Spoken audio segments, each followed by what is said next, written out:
president's face is not like mine. In small ways, I've been hated, loved, bruised by burden. But the president's face is everywhere and nowhere like the moon. Always and never someone's aphrodisiac, night terror, escape valve, excuse to howl. We watch him age in 4 years, a decade, a quarter century in 8, and after simply fade. When everyone's asleep, I count dependents on one hand, tweeze grays with the other. Imagine his lips on his daughter's forehead or cheek when he puts her to bed, clean, fed, and for another day, safe. Maybe America's like the one who hasn't come home yet. 2 hours past curfew and still no phone call, no text.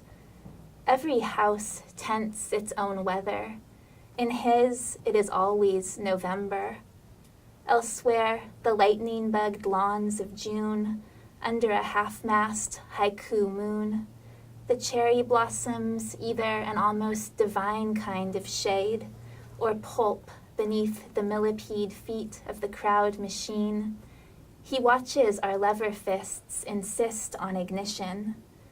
When you roll back the petals of every decision, what's left? A bud, naked of revision.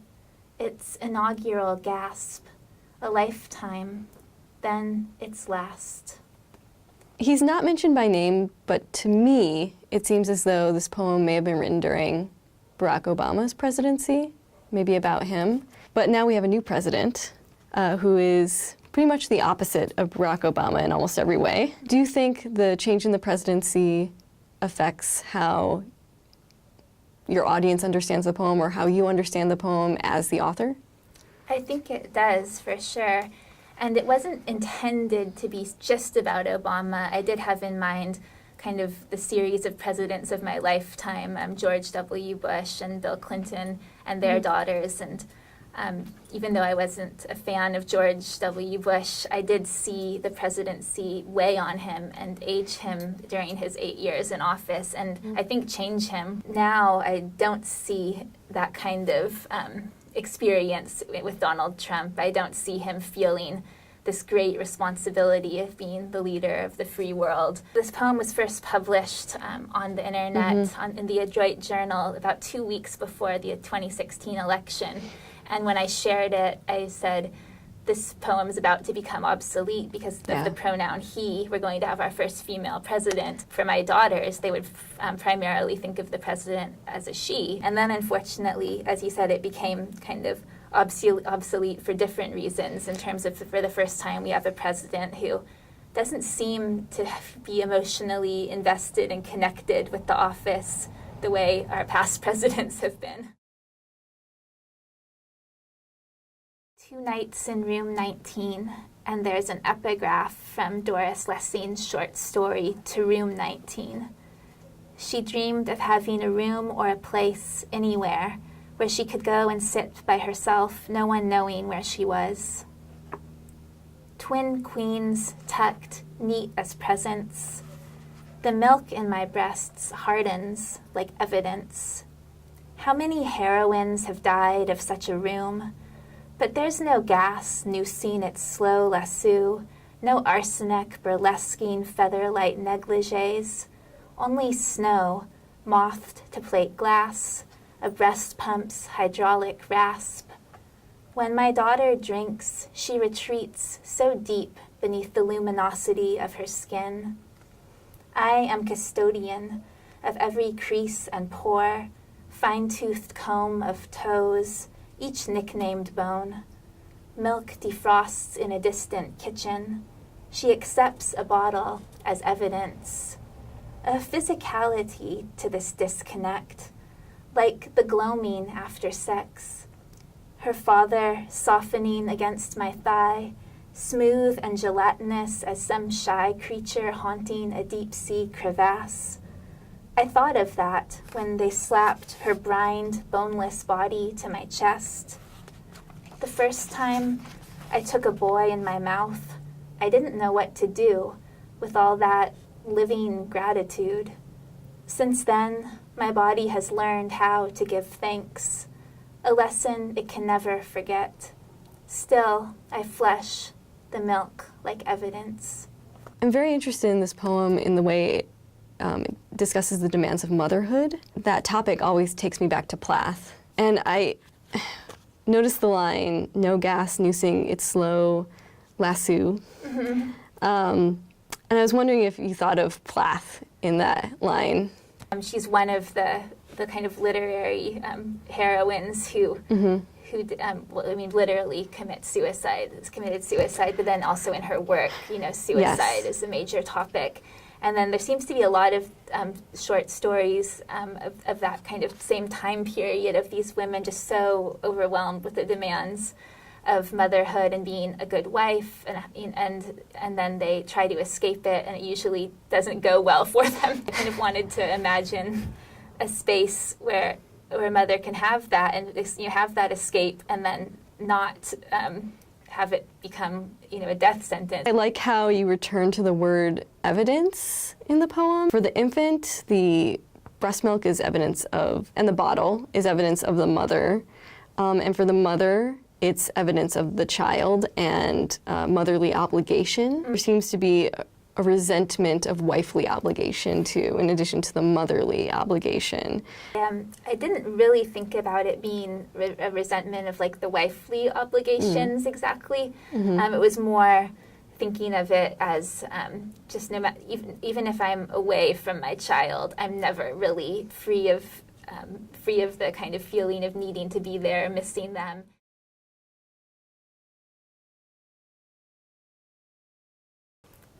In context, Mekong Delta.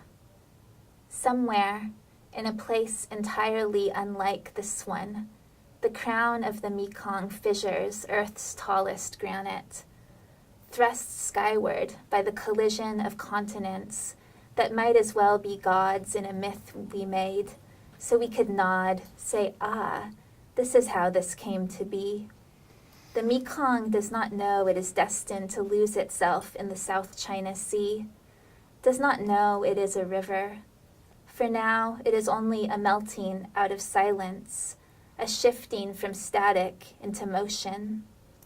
In the Himalayas, streams blossom with the trees, glitter their own little Shangri-Las from every cliff and crag and crevice, until the season avalanches into a tumult of rapids, ripping new canyons through hills that only look like they are standing still.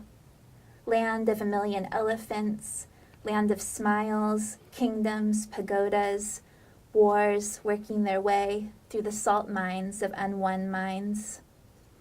When foothills spill into killing fields, the Mekong yawns wide enough to live on, to buy and sell on, to be sold on. Whatever language it has gathered in its rushing over stones, under bridges, in its lugging of the dropped, the drowned, the used, it will lose. Every second it is different water whispering, "Never again, never again."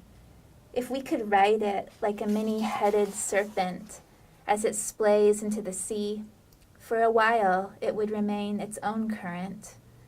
But eventually, whatever body it's become in its loose holding, whatever sound it has become in its one yearning toward exactly this disappearing, is replaced by whatever the sea says when it forgets, the chant it repeats on every beach, the one we mistranslate, ash to ash, dust to dust.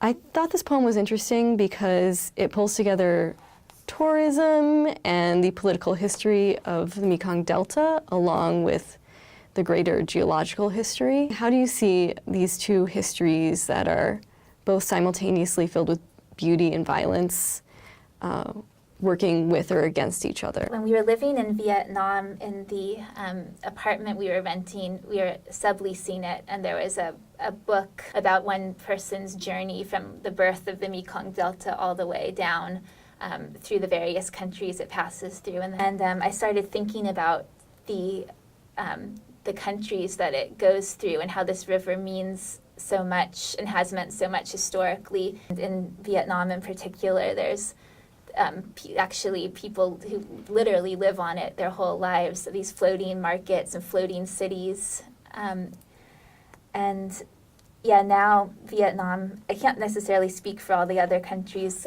but for in Vietnam, now tourism has become kind of one of its major industries. And so, for good and for bad, but there's this rapid pace of development, and it's just changing so quickly there.